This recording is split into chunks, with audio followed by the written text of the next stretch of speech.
Les écoles de foot et les centres de formation le savent. S'il faut bien travailler la technique, répéter les gammes, il faut aussi et surtout préserver l'esprit du jeu, maintenir cet esprit en chaque joueur, entre les joueurs. C'est là aussi l'un des fondements du jeu à la nantaise. Pour qu'il y ait beauté, il faut garder l'esprit enfantin du jeu.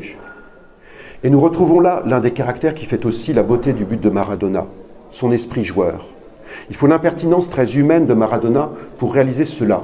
L'impertinence de faire un tour sur soi-même dans son camp pour reprendre le sens du but. L'impertinence de s'excentrer pour revenir vers l'intérieur puis filer tout droit vers le but. Puis, à l'approche de la surface, d'accélérer encore, là où l'on pouvait attendre un crochet qui le mette sur son pied gauche.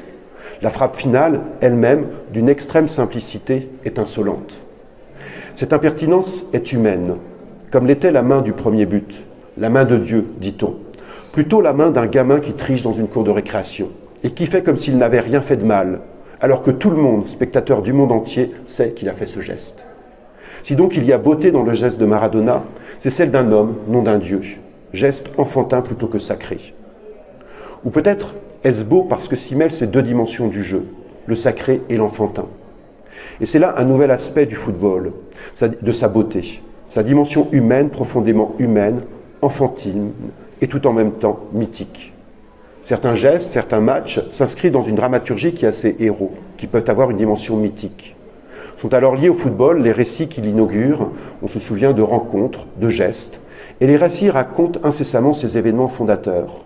Ces récits sont racontés, repris. Ils deviennent mythes, contes ou légendes. Cette dimension participe de la beauté d'une mythologie moderne qui a ses temps et ses lieux. Séville, 82, Maracana, Wembley.